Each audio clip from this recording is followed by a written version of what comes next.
welcome back to Recipe to Revenue. I'm your host, Leah Messina, and I am excited to be here today with the founder and CEO of ZeroCarb LYFE, Omar Atia. Omar, thanks for joining me today. Thank you for having me, Leah.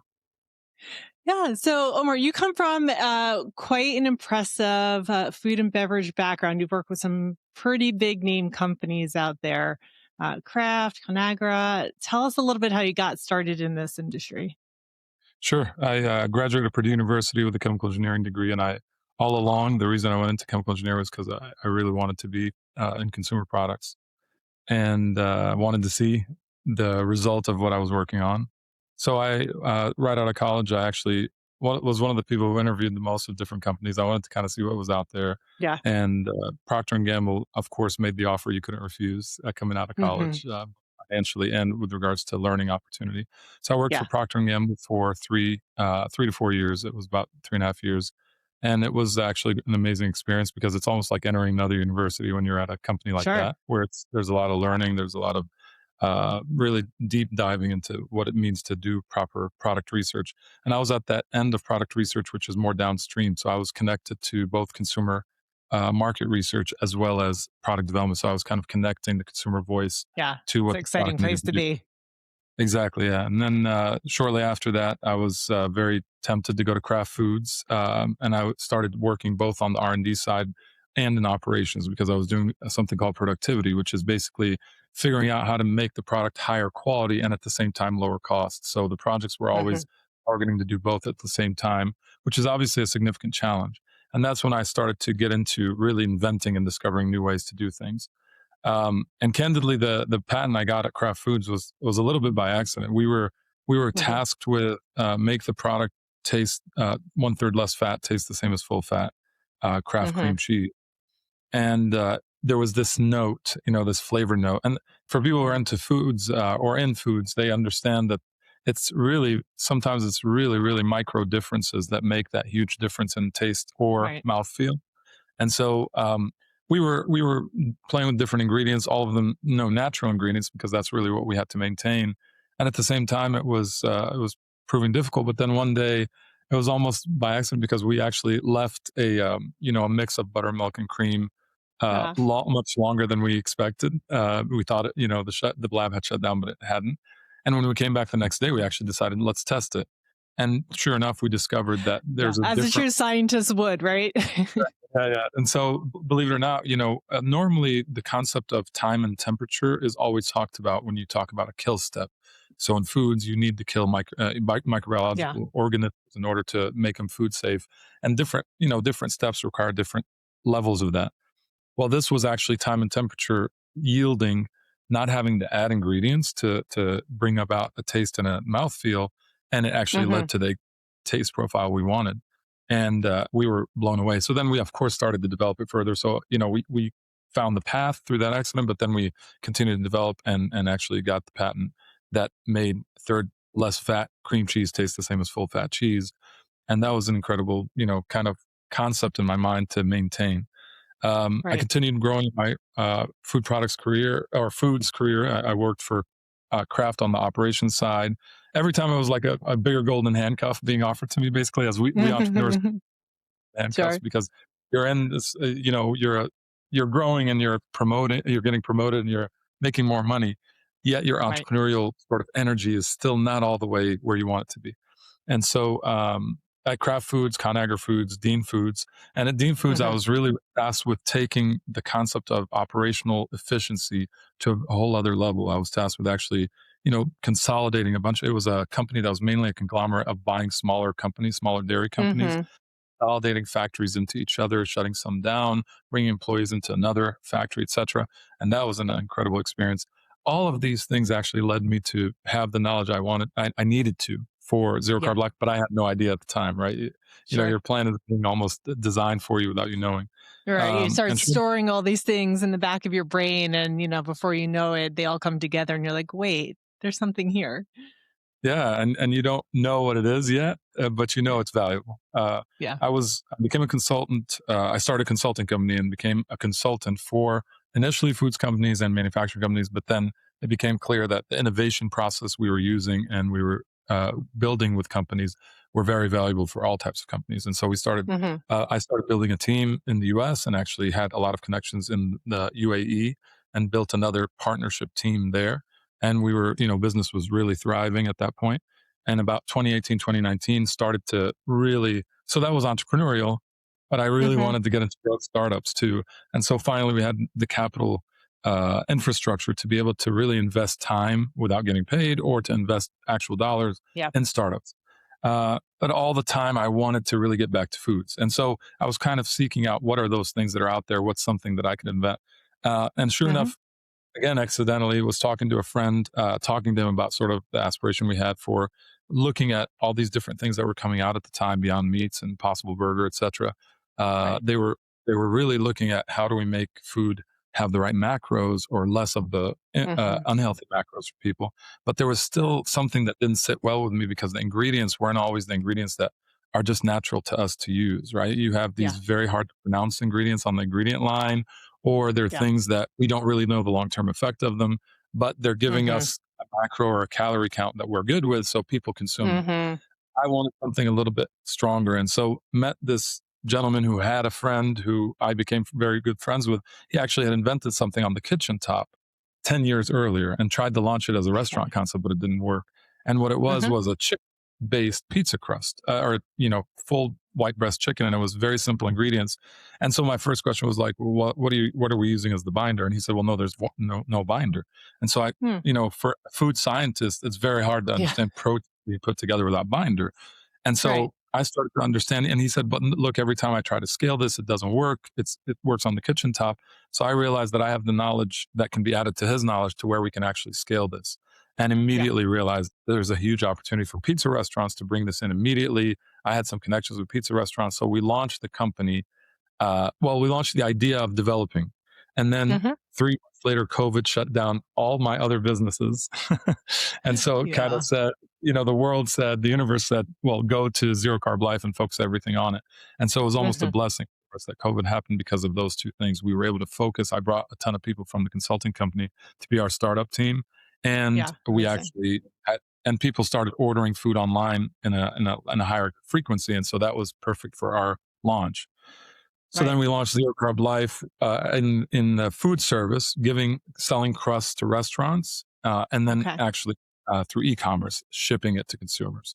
And from then, as they say, the rest is history with Zero Carb Life's growth. Yeah. Wow. Yeah. I mean, really talk about everything is timing when it comes to that. But I mean, it was just so much you had been building up to that point over the years of your knowledge and market trends and so on. And I think you're right on point when you say that there's so much more heightened awareness now of what people are putting into our bodies and the effects of it. And as we're starting to hear, especially with like artificial sweeteners and things like that, with the stroke, possible from some of these sweeteners, things like that, that people thought were healthy just a few short years ago. So the awareness is so much higher now. And so now here you are with this, such a simple ingredient that solves such a big problem. People love pizza, and the biggest concern about pizza is carbs, right? Right, So, right. Yeah, carbs and saturated fats, and so the idea is you get people starting with the right decision that hey, you don't have to have carbs as the base, and then there's even better decisions to make about the toppings as well. And the other thing about it is, to your point, that awareness, the curve of that awareness, it's almost like it became uh, sort of exponential because yeah, early on it's just the awareness of okay, saturated fats or cholesterol, which by the way, research is always a little bit young or immature initially about these things. And so, but we're still sort of cautious. But once it yeah, matures, it either validates or it says, oh, actually, it's hmm, not what I thought it was initially. And so people are proceeding with caution. Really, what solves it all is that we just stick to the natural ingredients that we were eating for thousands of years and just yes, figure out different ways to manipulate them.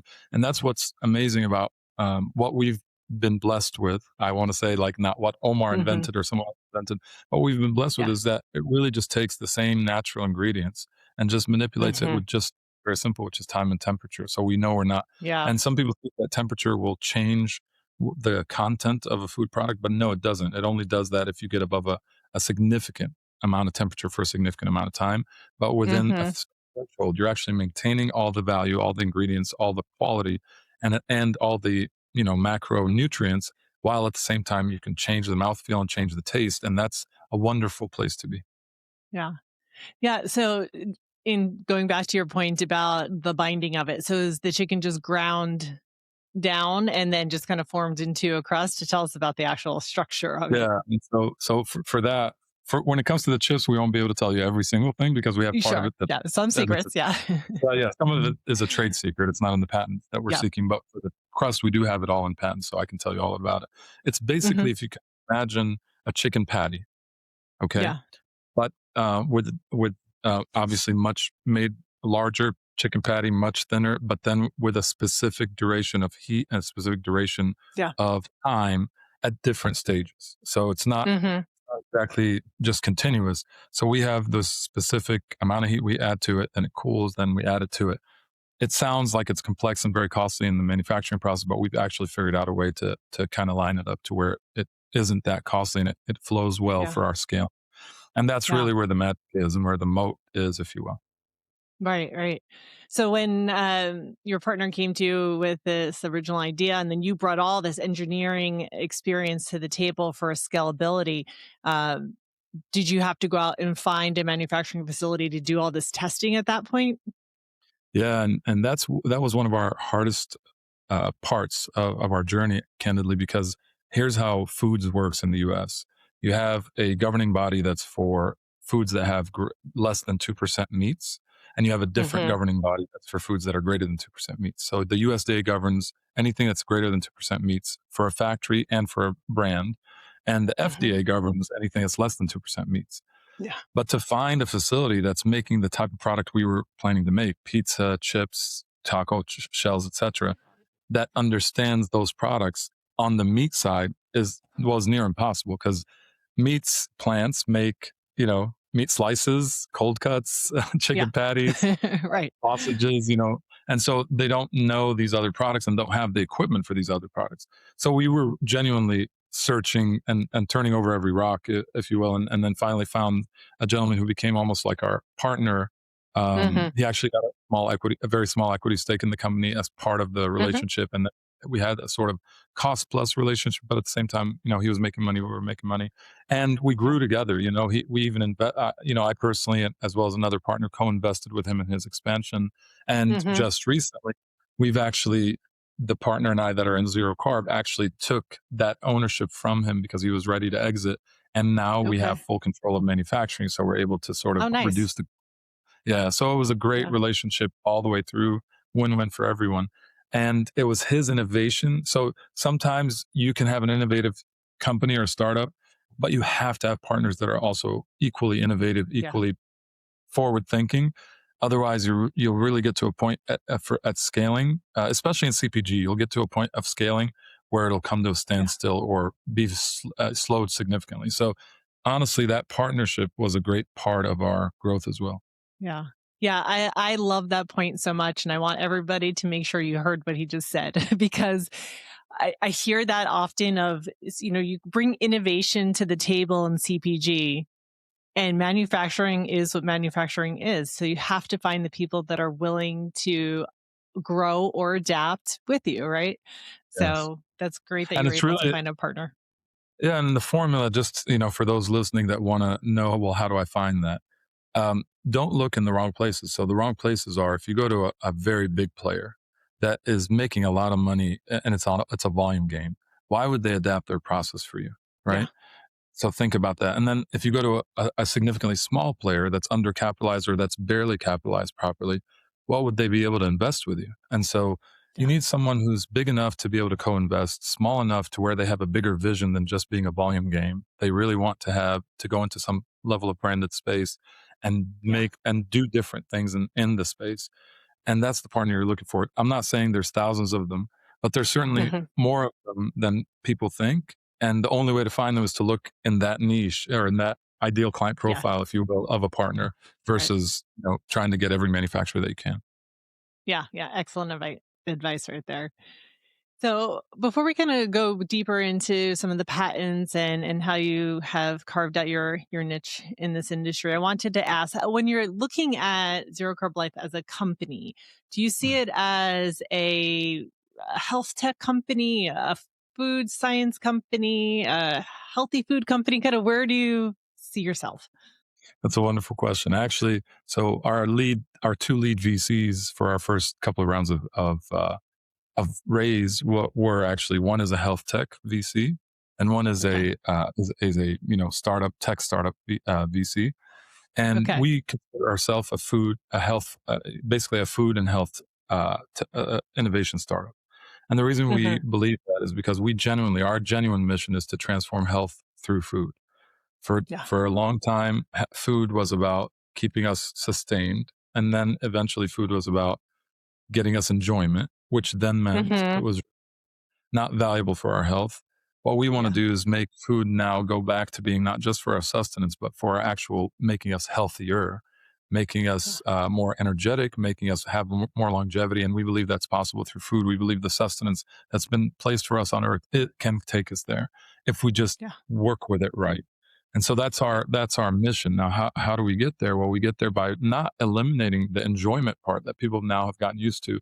And now that we've Sure. seen the light of enjoyment in food, we can't go back from that.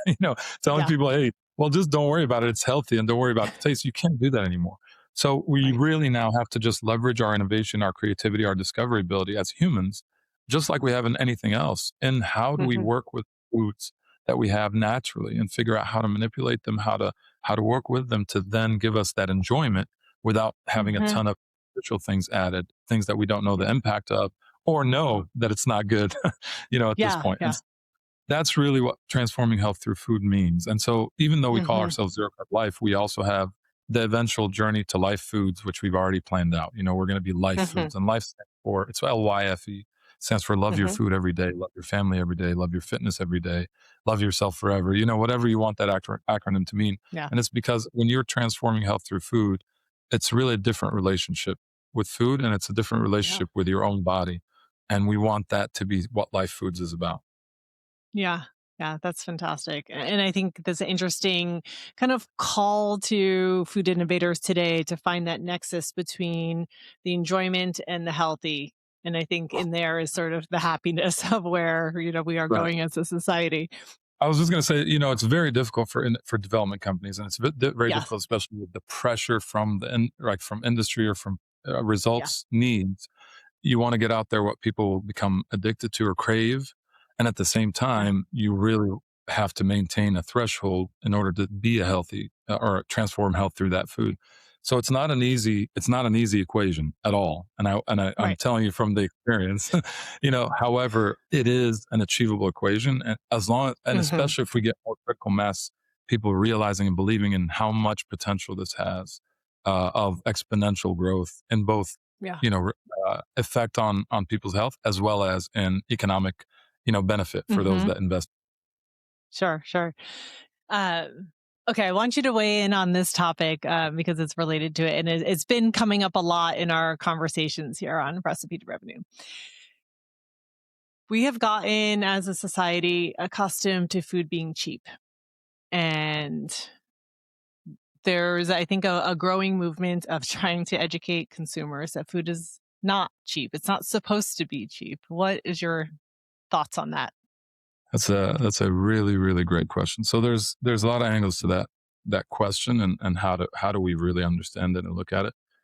I'll tell you my thoughts on it, and these aren't the end of my thoughts on it, but these are the Hmm. thoughts that are Yeah. short enough to share in a Well, we podcast. can fit into a podcast. Yeah. Very cool. The first thing is we have to understand that the amount of food we have been conditioned to consume is significantly greater than the actual amount we need to consume. Hmm. That's the first thing. And I'm not talking about weight. I'm not talking about, impact on Hmm. your heart, or I'm not talking about any of that. I'm just talking about how much food do we actually need? How much food does a family of Yeah. three, a family of five actually need in order to Right. be both enjoying and surviving? And it's much Hmm. less than we conditioned to believe. And the Yeah. proof of that is how much food we throw away as Americans. The Oh, proof of for that is, sure. yeah, and the other proof of that is how much you actually buy sometimes and you eat very little of, and it goes bad or Hmm. whatever. And so Yeah. that, we throw away when we try to consume, and we throw away by not consuming at all. So that's the Hmm. first thing, is that if we focus on the amount we actually need to consume, then the total equation of this times the volume we're buying will actually, if the volume is lower, then you can spend a little more and your budget is exactly the same. So that's on a Yeah. transactional sort of one family level. The second thing is, where are we bringing the food from, and how is it being made, and who is it being made by, and how are we Right. leveraging all the innovation that we have to date. So number one, food is not intended to be cheaply made, and it's Yeah. cheaply produced, because then it's forcing companies to compete in a world where the only way a company can make money is to be below a certain threshold, and it's because some of those other companies are basically processing, putting things you don't know, etc. If it's Mhm. genuinely well sourced and genuinely if it's well sourced and transported properly and preserved properly, Mhm. will be more costly than what we see on average. That's just a fact, and it's because it take now, as we grow in our ability to automate, as we transition people who are in the agriculture space, etc. Because obviously there will be less need for humans if we automate, but then those Mhm. humans need other opportunities, and there will be, because as Sure. you do that, there's a difference that should reduce a little bit of the cost as well.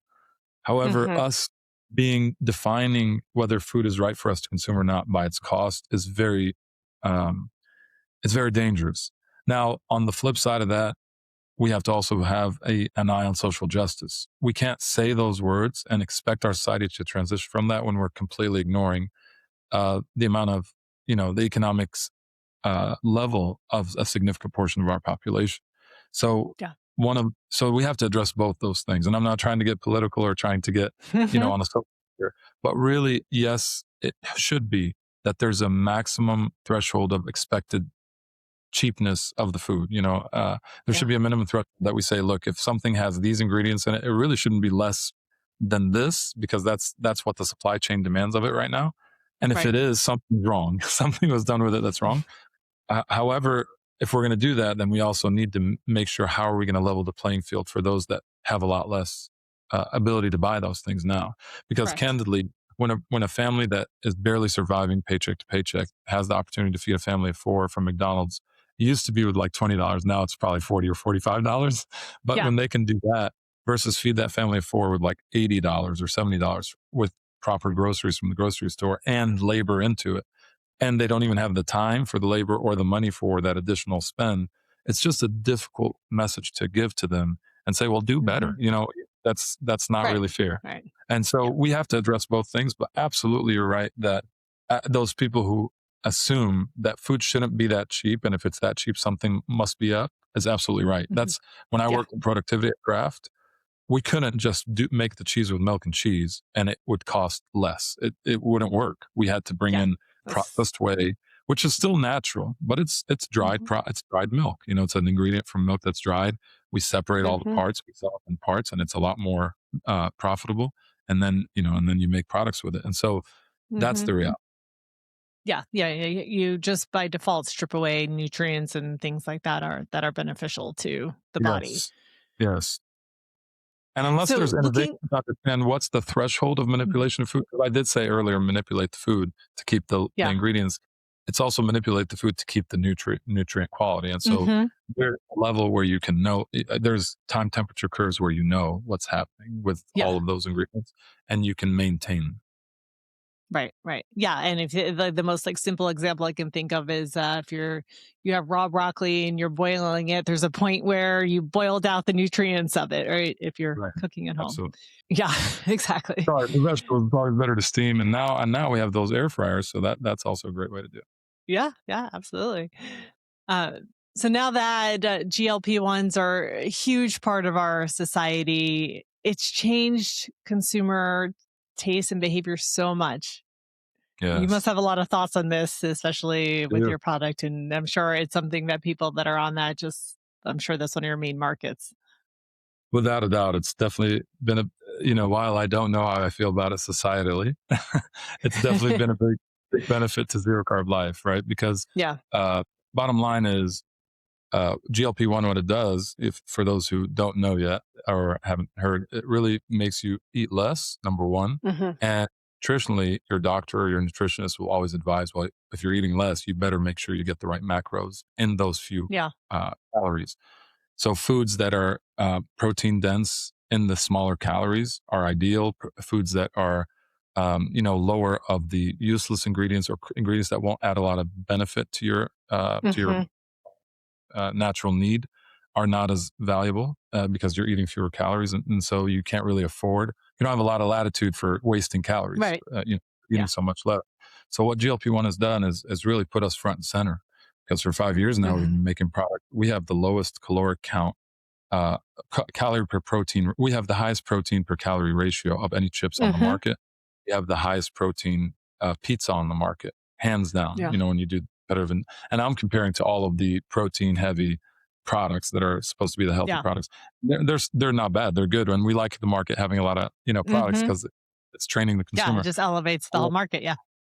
Right. However, for a GLP-1 customer, something that tastes great, high in protein, low in calories, and gives you kind of that craveability that crave-worthy food that you've been looking for, uh, Yeah. it's perfect for us. Yeah. Yeah, if you're not gonna eat that much and you get full pretty fast, and you have to be really sensitive about, what's in your food, then you're gonna wanna make really smart choices. We're called zero-carb LYFE. We don't recommend that you have a zero-carb diet. What we recommend is a Yeah. low complex carb, high protein diet. That's the recommendation to Mhm. everybody. Of course, different people will need a different level of that, but if you want to Yeah. blanket it, low complex carb, high protein diet, that includes, of course, the proper, vitamins and minerals. So don't like ignore, vegetables and fruits. Of course, That's yeah. that's ideal. And if you eat fruit and you can lower the glycemic index of the fruit, so if you love pineapple, if you can just limit the amount of pineapple you eat, for instance, Mhm. like that kind of thinking that you need to have, and you don't really have to count calories, or as long as you do that, your body will have satiety from less calories naturally if you're doing Yeah. that type of diet. So as a company, are you getting questions from your customers about just, like, helping them figure out where your product fits into their overall, you know, meal planning?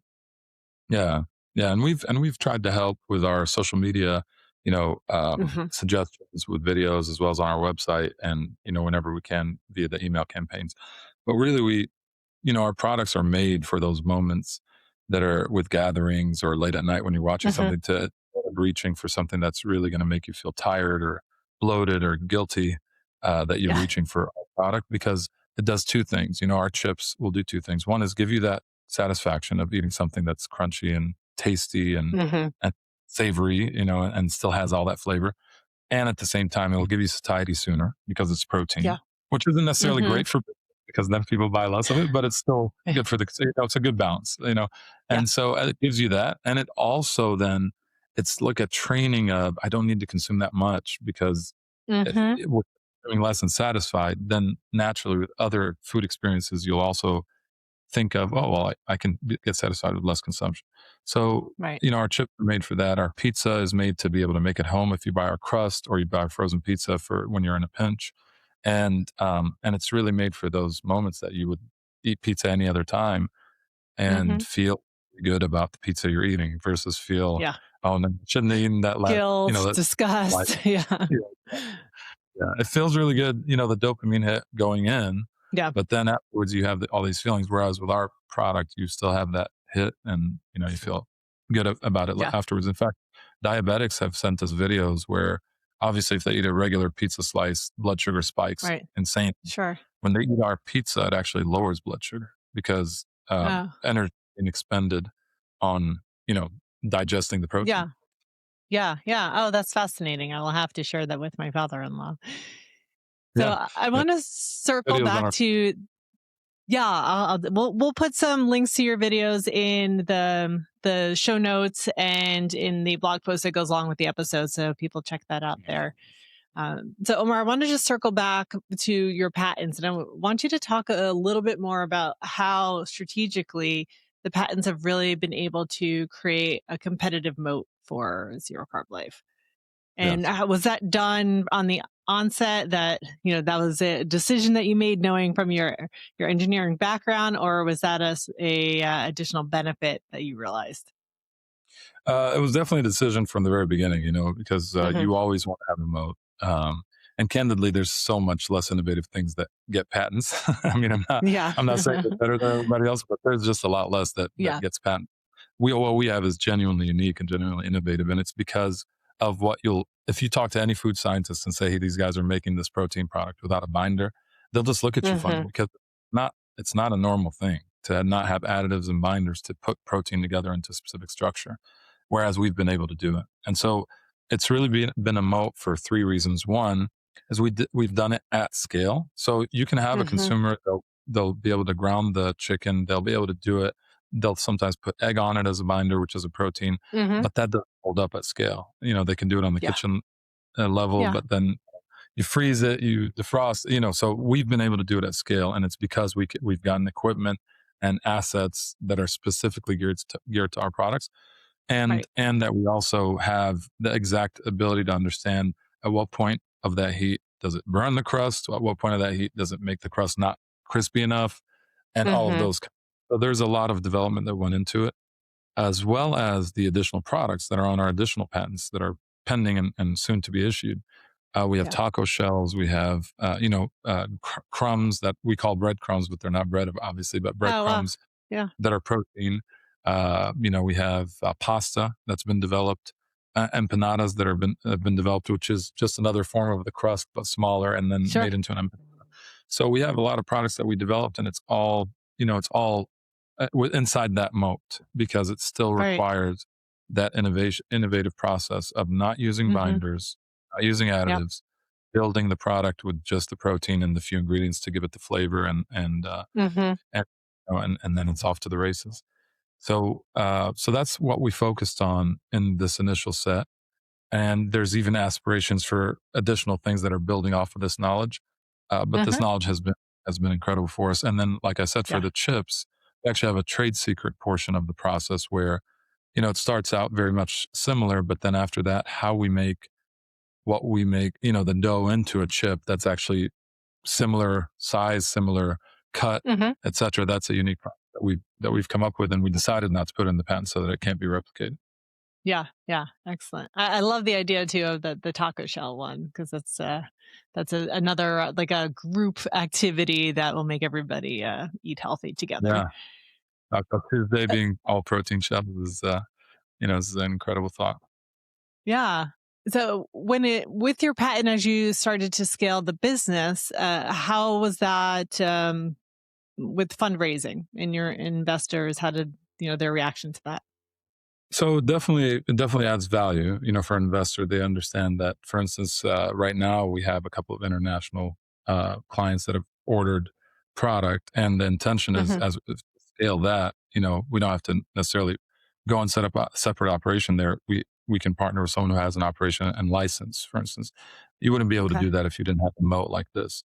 Yeah. Also, it obviously adds value because we know that we're building off of something that maybe you can always go around the patent if you're candidly. What we learn as innovators is both how to patent what we invent and how to figure out how to go As you around go that. around. Yeah. Yeah, but it's not going to be the same product, and so we Sure. believe that it does give us uniqueness, and I think investors very much value that. Yeah. Yeah. Especially valuing the Yeah. part that Good. what we patented is how to scale this. Because really, when it Yeah. comes down to investing in a growth startup, you're investing in it hoping that it'll be five times the value, which means it needs to have at least five times the revenue that it Yeah. starts with. And so the idea is that the patent also gives that aspiration some reality. Hmm. Hmm. Yeah. Five or No, ten times. absolutely. We're going to be 10. That makes yes, absolutely. Yeah, there's such a business value in doing that as well. Um, so shifting into the how you've been able to get market share, in the space, and I know you sell through your website, and you've done through restaurants. Which has been the most successful channel for you? So, if most successful is sort of volume, I would say, of course, e-commerce, because that's what we've been doing since day Okay. one. Yeah. And it's been very healthy for us, and we have a great team that's been able to get really solid understanding of the consumer. So we've been very lean with financial investment to get the sales and to get Hmm. bring people back to buy more.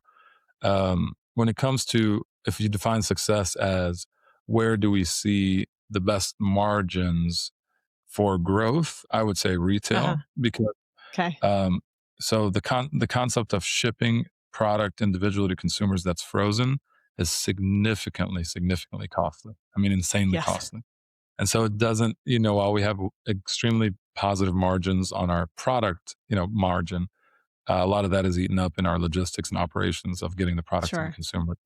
So we definitely want the retail side to grow and the food service. Food service is also lucrative for us. Mhm. The way restaurants make still really good money from it because Mhm. it's worthy of adding a little bit of cost to a pizza or a price to a pizza, and people Yeah. understand that they're paying for protein and not just bread at the bottom. So it's really good for everyone, and those two are more lucrative for us. But e-commerce is where we started and where it's been growing steadily. Retail is sort of you do step changes, right? So right now we're in Target, and it's Mhm. going to grow Target from the 556 to the 1600 stores, and as we're growing into the 1600 stores, we'll go to other retailers, and so it Mhm. grows in step changes versus linearly. Right. Whereas or nearly plus, and so whereas e-commerce is sort of predictable. So it depends on how you define success, but there's success in both. Yeah, yeah. No, absolutely there is. But it's sort of running like 2 different businesses in a way though, right? You have it sounds like you have an e-commerce team, and then do you have, do you do your sales for the retail in-house, or do you work with a broker? So we work with the broker on the Target side right now, and we've Yeah. worked with brokers in the past, and we do also internal sales, especially to Mhm. like independent Mhm. chain, etc. And we've even done DSD, like direct delivery. We've set that up ourselves to smaller chains. Okay. However, it is like two different businesses to answer your question because the e-commerce game is definitely has its own unique challenges. It has a huge benefit because you get consumer feedback very quickly, you get the revenue very Sure. quickly. It has huge benefits, and it also has its own serious challenges. On the side of retail, you have partners with you that are solving those challenges and responsible for those challenges. So it's got Mhm. it's got different sides of how you deal with that type of business. Yeah. Yeah, but, and making sure you have the right partners in place to help you through that is pretty critical Absolutely. to success in each of those. Um, Yes.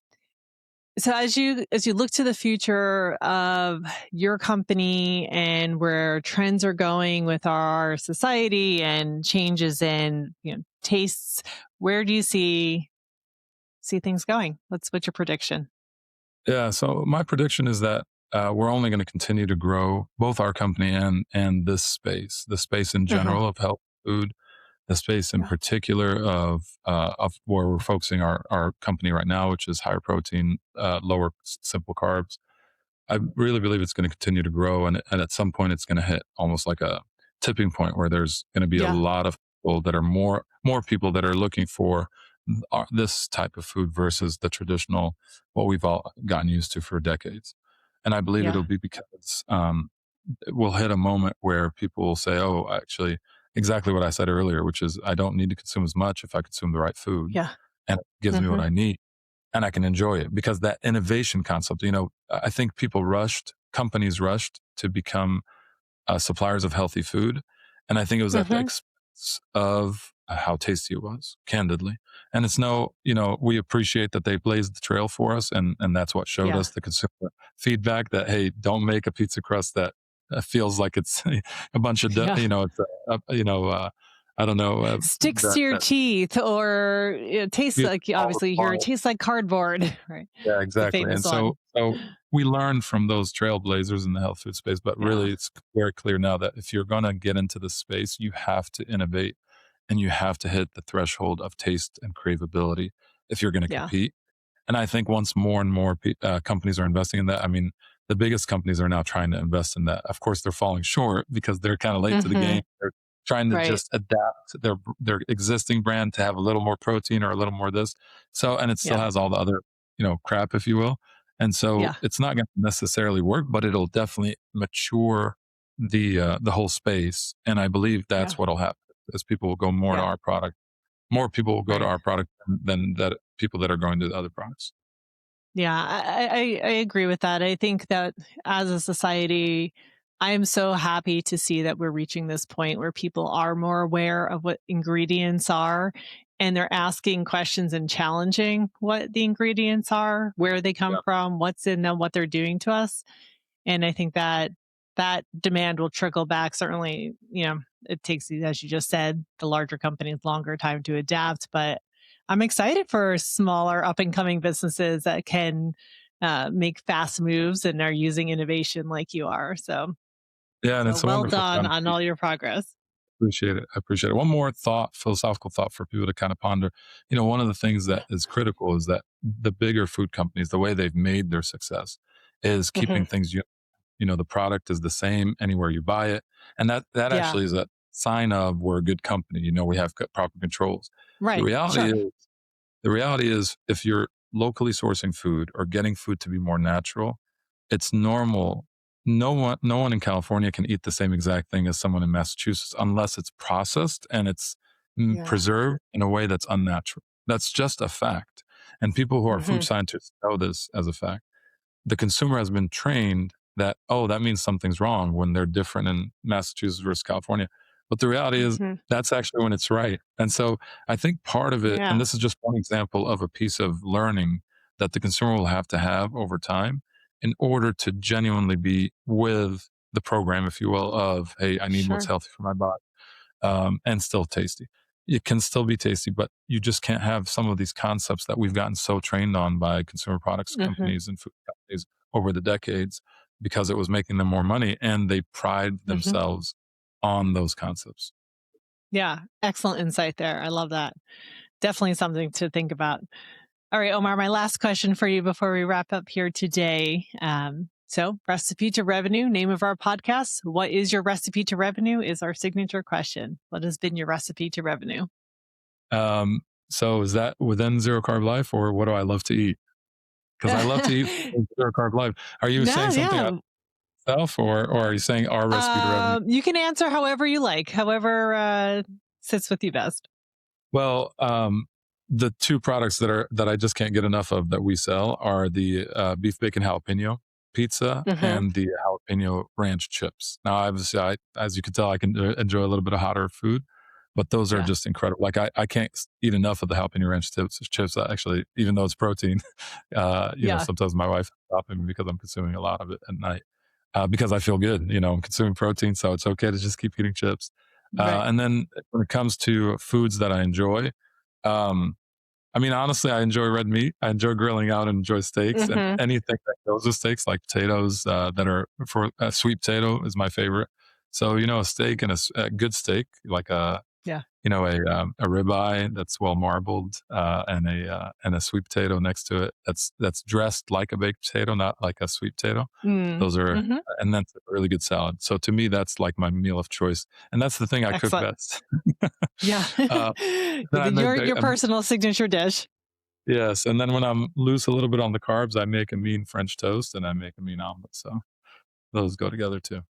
Well, maybe there is a high protein French toast in the future somehow. Definitely, definitely. I mean, I Yeah. know that we will get there as well. And that's actually one of the things that people find wild that we can actually make sweet products. We're going to probably make Hmm. a churro flavored chip at some point in the near future that we've already Oh, tested, nice. because the chicken is no longer tasting like chicken. It tastes like basically a dough, a tasteless dough for after Yeah. we've Oh, worked with it. exciting. Wow. Yeah, lots to explore and still develop there. So we will keep our eye on zero carb life and the additional ventures that you spark from it. I appreciate Any that. last parting words for us, or where you want to direct people to find you? Yeah, so we'd love for everybody to try and tell us what their favorite product is. I told you what mine Mhm. is, and so it's at www.zerocarblife, and life is spelled LYFE.com. Of course, you can also follow us on Instagram and follow me on LinkedIn and follow our company on LinkedIn, and just keep making those great decisions as you're seeking your nutrition, and don't give up on taste. Like don't continue to buy something because it's healthy, and if it doesn't taste good, seek us Yeah. out and seek others that are making products that taste amazing, and it'll Yeah. keep you eating healthy if you do that. Fantastic. Thank you, Omar. It's great to chat with you today. We'll talk soon. Thank It was a pleasure. Thanks for listening to Recipe to Revenue. If you're building in the food, beverage, or hospitality space, you're in the right room. Subscribe for more founder stories and real-world growth strategies. And if this episode helped, share it with a friend and leave a review. It's how this show grows. For tools, templates, and ways to work together, visit recipetorevenue.co. I'm Leah Messina. Until next time, keep cooking up the next revenue stream.